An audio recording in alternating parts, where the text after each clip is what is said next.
Good morning. I'll call the Board of Assessors meeting for Thursday, October 17th, 2019 to order at 8:20.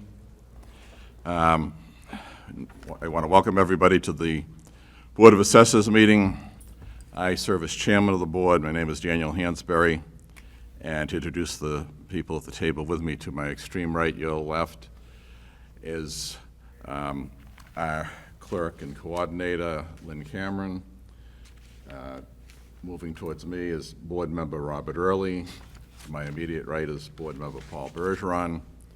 To my immediate left, your right, is Deputy City Corporation Counsel Celia Leonard. And to her left is Director of Administrative Services, Kim Kleiner, and part of her responsibility is oversight of the assessing department. This meeting is recorded by a written transcript and audio tape. Please direct all testimony into a microphone, and only one person should speak at a time. If you do not already have a copy of today's agenda, please feel free to get a copy located at the entrance to this room. Today we will be hearing various requests as listed on the agenda. Please note the discussions may be taken under advisement, and involved parties will be notified at a later date. Per the City of Nashua bylaws, a minimum of 2 or more affirmative votes are required to approve any application. In addition, this board will hear any and all scheduled cases as long as quorums of 2 voting board members are present at this meeting. Any citizen has the right to contest the decision that the board makes. To appeal a municipality's decision on an abatement application, a taxpayer may appeal to either the Board of Tax and Land Appeals or to the Superior Court, but not to both. Please contact the assessing department for more information. Please direct all testimony to this board and not to anyone in the audience. If you have questions, they are to be directed to the board, and we will do our best to get them answered. When directing testimony to this board, please announce your name and address clearly for the record. Please silence or turn off your cell phones. If you need to have a conversation, please feel free to step out into the hallway. Ms. Cameron, are there any changes to today's agenda? No. Okay, thank you. Does anyone have any questions before we begin? Okay. All right, is there a motion to approve the minutes of the Board of Assessors meeting held on October 3rd, 2019? So moved. I'll Is there second. a second? Are there any errors or corrections? Seeing none, all those in favor of approving the minutes as presented signify by saying aye. Aye. Aye. Opposed, nay. Ayes have it. Motion carries. Ms. Kleiner? Good morning. So I've given you a brief memo with, and attached to that is the MS1 that was submitted to the New Hampshire DRA last Friday. I'd like to thank all the assessing staff for their hard work. I've noted a few changes, and of course the memo is over there next to the agendas. A few value changes from 2018 to 2019, but the net of it is a change, an increase in value of $57,577,293. A copy of the MS1 will be going to the Board of Aldermen in their packet tomorrow afternoon. The assessing department, with members of our IT staff, continue to work on the upgrade from Assess Pro Classic to AP5. We continue to do that in close collaboration with Patriot Properties, meeting several times a week. The committee formed to review the 4 proposals submitted in response to the RFP for the full measure and list conducted interviews with each firm on October 16th and will be making a recommendation to the mayor shortly. The assessors concentrated on inspections of the building permits, both commercial and residential, in preparation for last week's submission of the MS1. The city entered into a contract approved by the New Hampshire DRA with KRT Appraisal on October 9th to assist with permit capture after lack of a response to the city's advertisements for temporary assessing help. KRT captured permits on 157 commercial parcels and 19 residential parcels, which greatly assisted in us preparing ourselves for filing of the MS1 last Friday. The total building permits closed from January 1st, 2019 to current is approximately 3,066, both residential and commercial. Permits continue to be reviewed and may be closed prior to file capture. So in January, we'll give you a final number, but we wanted you to know that number may be different than the 3,066. Just for that reason, we continue to review them. As always, my office is open for any questions, and I've given you my direct line. Thank you. Are there any questions for Ms. Kleiner? No. All right, next item on the agenda is communications. There are no communications. And then we go to appointments. Is Mr. Thomas M. Goins from Dartmouth Hitchcock Medical Center here? Would you come forward, please? Good morning. Good morning. Tom Goins from Dartmouth Hitchcock Health. With me is Craig, I'm the Vice President of Facilities Operations, and with me is Craig Beck, the Vice President of Operations for the Southern Region. In the audience is John Kakavis, our Chief Legal Counsel. We're here today in regards to our pilot agreement, our payment in lieu of taxes agreement, which was originally negotiated in 2012 and extended through 2018. We were informed that for tax year 2019, the pilot had been canceled. We're here to identify the fact that we've had no substantive change in the benefits that we continue to provide the community. In fact, those community benefits have continually increased, and we would like those to continue going forward. And we're requesting the continuation of the previously negotiated pilot agreement. Okay, are there questions? I don't have any. How much additional square footages have you added in the last 10 years? Craig, I don't think we've actually added anything from the original structure. So it's been essentially the same? It's the same, correct. Mr. Bertrand? Thank you. You mentioned the contract was canceled. Was a reason given to you as to why? No, it just stated that, per the agreement, that it was the assessor's privilege in the contract to notify us if they were not extending that pilot. We received that notice, and we're not exactly sure why. Okay, thank you. And what was the status prior to the agreement?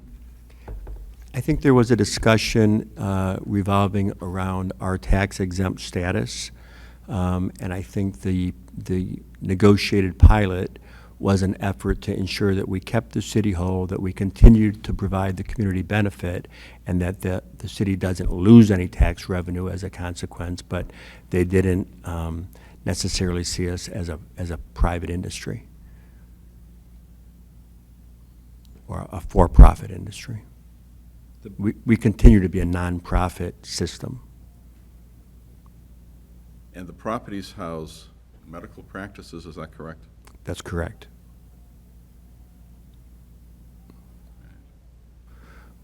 Any other questions? No. Okay. All right, we'll be taking this under advisement, and we thank you for coming in. Thank you. I would like to note that we have filed previously our A9s and our community benefits reports that highlights the ongoing community benefits that we provide. Okay. All right, thank you. Thank you.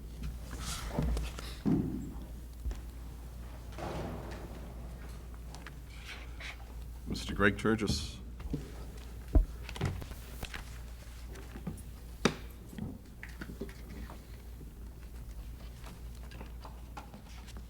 Morning. Good morning.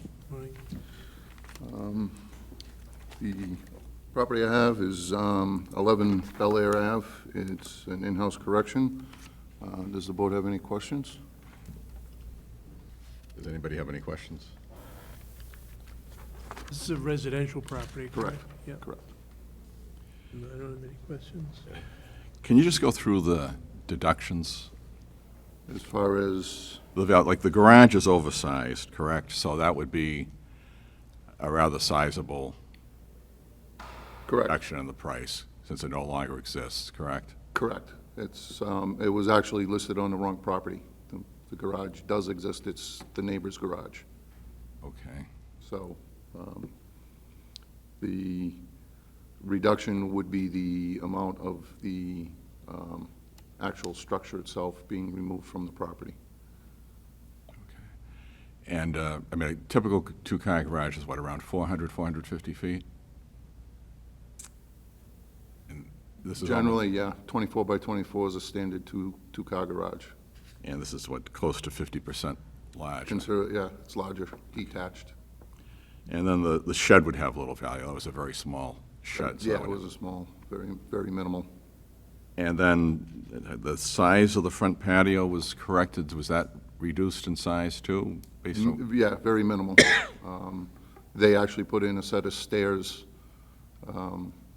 oversized set of stairs on the patio, so we reduced the size of the patio to encompass the staircase, because we don't tax the staircase. all right. Are there any other questions? Okay, is there a motion relative to the property at 11 Bel Air Avenue? I'll make the motion to approve the new assessment for 11 Bel Air Avenue. Is there a second? I'll second that. Any discussion? All those in favor signify by saying aye. Aye. Aye, opposed? Nay, ayes have it. Motion carries. Does that conclude your report? That concludes my report. Thank you. Thank you. All right. Ms. Brown?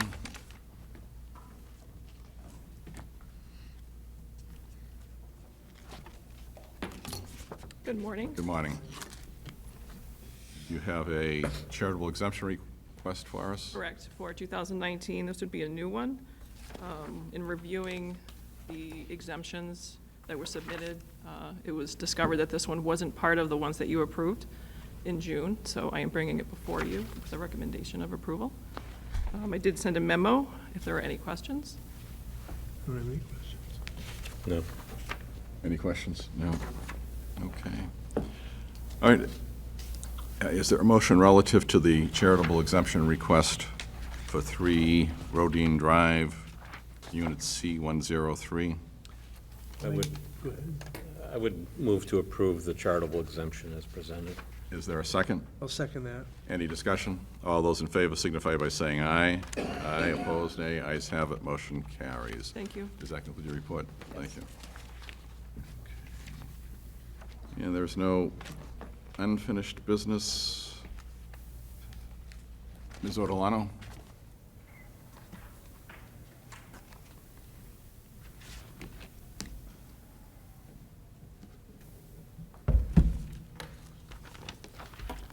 If you could state your name and address to the record, please. Usually a little microphone there, but I don't see it. Yeah, they didn't give us one today.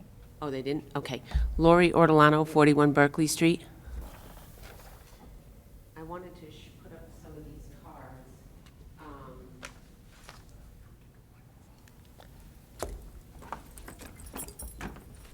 39 Stark Street. Let's see.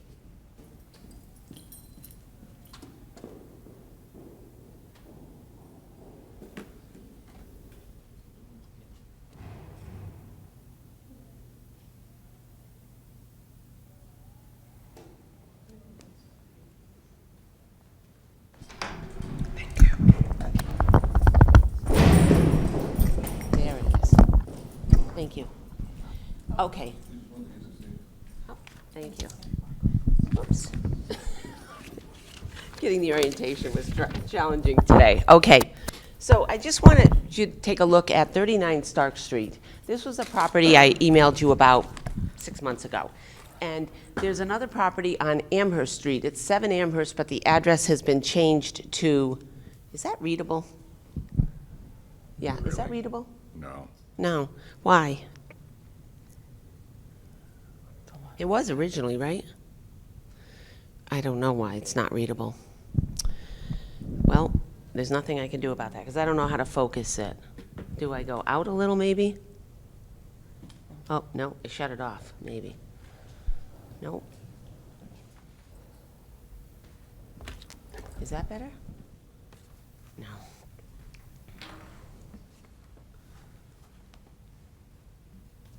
Yeah, I think you're getting there, Lynn.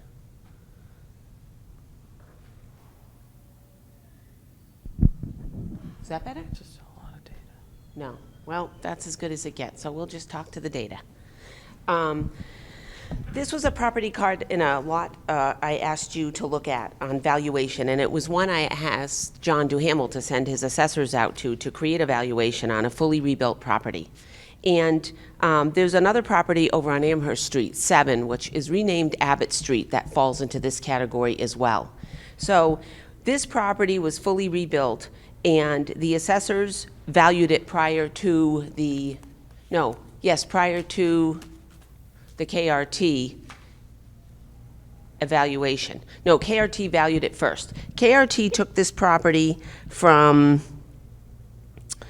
it was dropped. In between here in 2017, it was dropped to around 200,000 or 175 because it was being demoed and rebuilt, which I question the move to do that because it affects building up the value.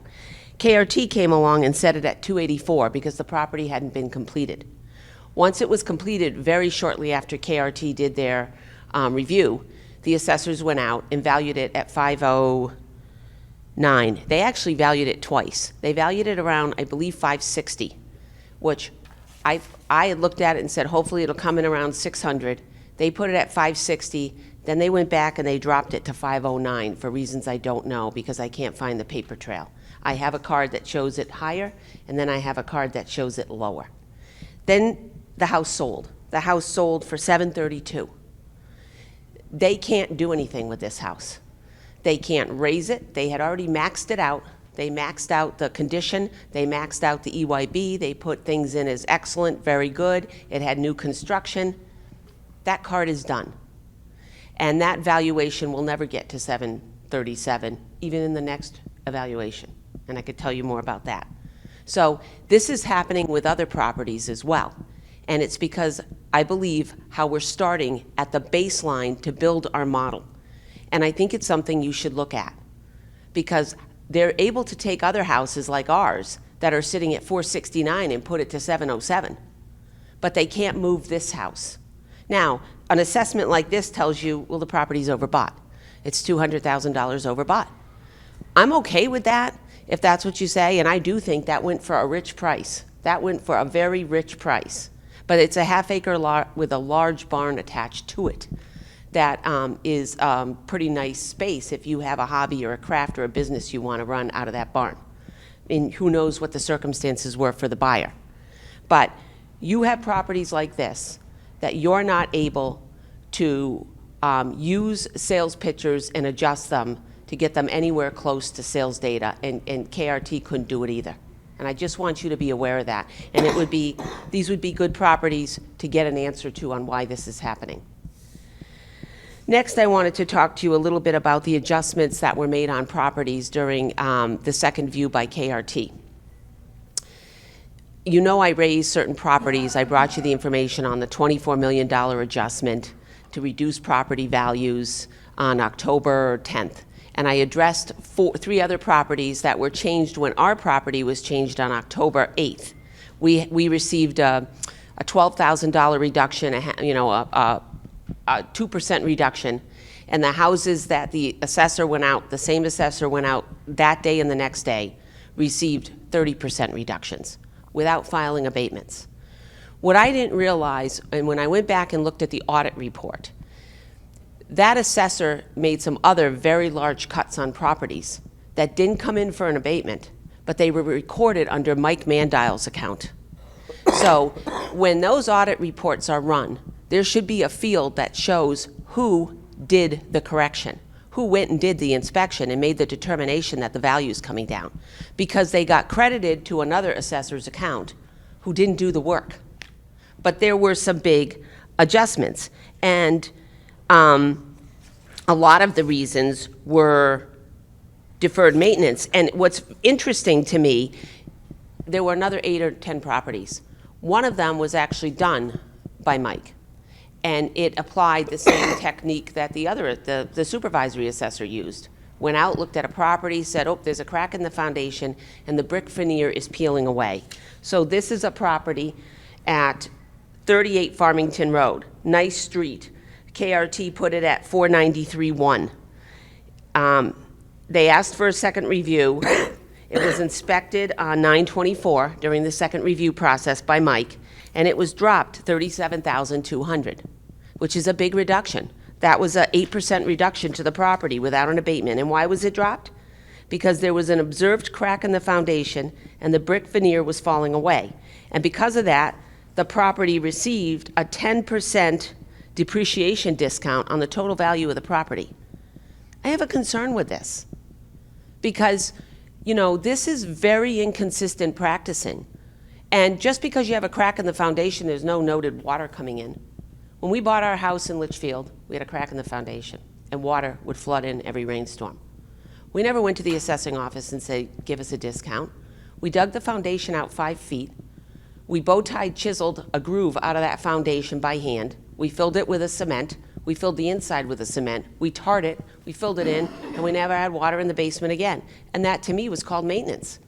And we took care of it. This is a 1998 home, a newer home, a nice home, 2,600 square feet on Farmington Ave, and it received a very substantial reduction for maintenance issues. You know, I don't mind you telling the Ortolanos that any, you know, issues with your brick don't count, but then issues with this brick don't count either. And that's not what's happening here. Also, this gentleman came in from 29 Monica, and this one was adjusted by Gary. The rest of them are by Greg. This property received an 11% discount. It was valued by KRT at $387,600, and it was reduced $43,000. That's a big reduction, an 11% reduction, and the reasoning is, you know, we changed the influence factor from 5% to 50, and to minus 50, and from 5% to minus 50 to 25%, and then we depreciated another 8% to 20%, and we added the fact that the house is only heated by solar and wood, which has been the case. The assessor's been out there repeatedly. That's been the case on the property. This is a very unique property for years. This property didn't have to abate, came in, got all of these depreciation factors, which weigh heavily in dropping the assessment. It's not just a characteristic issue, it's a depreciation factor. This one on Autumn Leaf was a condo, I believe. It was assessed by KRT at $115,800, and it was dropped 15% by Greg, almost $17,000, with, it says observed deferred maintenance, and they gave a 15% discount in the depreciation column. Well, that gave them on $100,000 on $115,000, that gave them the $16,900 with a few other factors. No abatement filed there. 1080 West Hollis Street received a 7% reduction. It went from 2054 and was dropped $14,000. Again, by the same assessor, and it was observed 60% due to overall poor condition and ongoing repairs. They had ongoing repairs, so they dropped and put a depreciation factor of 60% on this property. That's huge. That's absolutely huge. This one on Donna Street, same assessor again, dropped 4%, and it's 12.2. It was 326.5, and it went down 12,200. And again, the reasoning is they gave a noise correction because it's close to a highway. I could pick out a lot of homes that I've pointed out that have Daniel Webster right behind them. We're not giving any noise correction to those properties. And maybe that needs to be discussed. What roads do you want to put 5% or 10% on? Because you're not doing it on some of the roads. Actually, if you're going to give it to this house, then the ones next to it ought to get it too. If that's what you're going to do. 6 Woodward was assessed for $297 by KRT. It received a 5.7% reduction, $17,000, again by the same assessor, based on condition changes. Everything went from very good down to good. So they looked at the house and said, we're going to drop all the grading on everything. Very questionable to me. That's very questionable. This one is 70 to 72 Blossom. I believe it's a duplex, a 2-unit. It was assessed for $339. It received an 11% reduction of $36,000. And the reasoning on this one was observed deferred maintenance, and they put a 20% factor into depreciation to drop the value. That's huge. And 20% on that generated $36,000 of valuation drop. That's awesome if it's being done for everyone. 22 Burnett Street had a KRT value of $267.2. It got a 16% reduction and was dropped $42,000. That's a big reduction without abating. What did they get it for? Grade changes in physical condition. They dropped it on the property across the board. You look at 1 Berkeley Street that I walked in here and showed you that you could stick your arm through the header board in that house. You got small animals running in the roof line. You have a house whose envelope was completely breached, and KRT came down the street and said that's good condition, assessed at $400,000. On the corner of Layton in Berkeley, the first one. Didn't touch that. Wouldn't give any discount for the condition of that property. So those are concerns I have because. Mrs. Ortolano, can I ask you a question? Who's the owner on Farmington Road? It was back towards the very beginning. I never put that out, just because I'm not singling out people. I'm just looking at properties. But here is Autumn Leaf West House. I'm sorry, I'm getting there. Here it is. Coran. Okay, all right, Coran. thank you. Curran.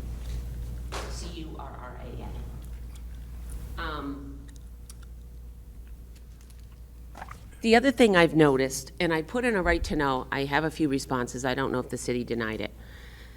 This EYB issue is pretty huge. And what I'm seeing in the data I'm looking at is there are properties that the EYB was changed, I believe by KRT. I'm starting to print the cards from 17 and 18, where when our assessors change the EYB, I have found it seems to be documented. Okay, in the comments section, EYB changed. Now, what I've seen happen with our assessors is they write in the comments section, I'm going to move the EYB from 70 to 80 or 92, and then they don't change it. That I've seen. But I've seen it documented. What I'm seeing for 2018 are cards where the EYB is changed, and there's no documentation. And it got me thinking about who made those changes. On sales data used for the KRT model, I had Louise print a 2017 card for Glasgow Road or Street that showed that in 17, the EYB was 74, and in 18, after KRT did the review on the sales data, it was changed to 1990. There's no documentation. The assessor who did the MLS sales review on the property and looked at the pictures to make changes to the property, appropriate, never noted that he was making a depreciation change or an EYB change. Wasn't on there. So I don't think it was done. And that was Mike who noted it. And I do have to say that when I see his documentation, it's usually pretty thorough. I won't say that for everyone, but his is. So when I see the card in 2018 change to 1990, somebody made the change. Now, it concerns me if KRT made data changes at EYB and didn't tell us. I've got to call the state today and have a talk about this because I'm not certain they documented that in the USPAP. But the other thing is, if they changed data, they didn't document it on our cards, which I have a huge problem with if they were making data changes other than to put in the activity section, we did a field review. If you're changing our sales data because you saw a problem, then why aren't you in the comments section writing what you saw and documenting our cards the way they should be? And the only way I can tell what KRT did to these EYBs is to get a printout of the EYBs. You know, we save our database every night. Get the printout before they ran the numbers and list the EYB before that date and list the EYB after. And I will have a list generated of EYB changes. My guess is it's not going to be extensive. It's not going to be a big list. And I could at least cross-check it with the property cards to see who documented it. But actually, if they did 17 and 18 before KRT adjusted data and an 18 after KRT adjusted the data, I would very quickly be able to see if KRT made these changes. But I'm concerned because the paper trail is messy, and these EYB changes have such a dramatic effect on our property values. Remember, our property went up $160,000 when they adjusted the EYB. That was a major factor, and it is even in these changes that are being made. They're able to take 40, 30, 50 off when they change the EYB. So when they change depreciation or they put these influence factors on, those are the big movers.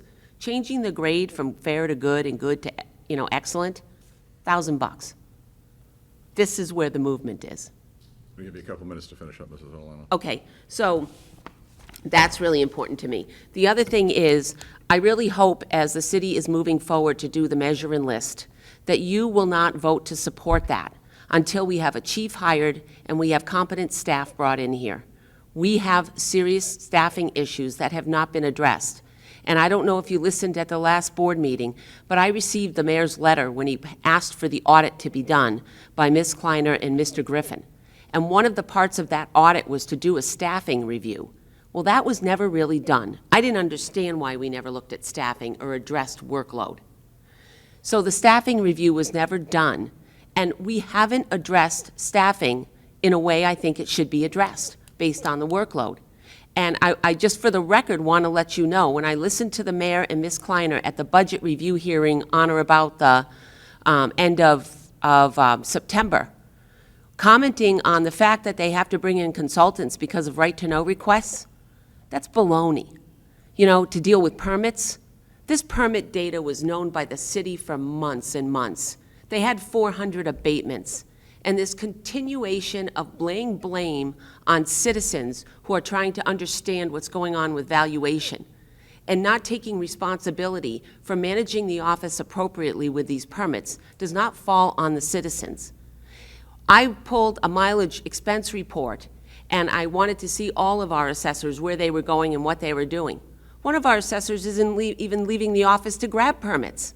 So you got one assessor who's being warehoused in the basement, not going out to do any of the work that the mayor says would create thousands, tens, millions of dollars of value.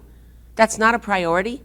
And my right-to-know requests that are taking 2 to 4 hours a week are knocking out the other 36 hours to go grab permits? This is ridiculous. It's totally out of control. You have built a wall that is very tall between the public and yourselves. And the continuation of laying blame on the people who come forward is the wrong solution to create trust. You know I will actively campaign against any kind of measure and list in this city until you bring in the right people and the right management to do this. And the list and measure, or measure and list, whatever you want to call it, is not going to fix our problems, because our problem is how we're managing the data and the people in the office doing that. And we seem to want to not address that. I don't want to give the mayor an out, which he has already used actively, to say a measure and list will solve all our problems. No, it won't. Thank you. Thank you very much. Ms. Brown, is Ms. Mazzarol going to be joining us? Okay. All right.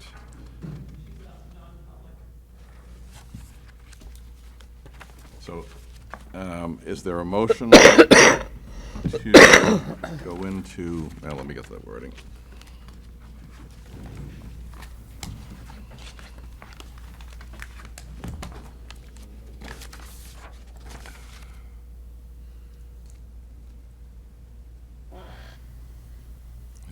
So is there a motion to go into non-public session for matters which, if discussed in public, would likely affect adversely the reputation of any person other than a member of this board, unless such person requests an open meeting?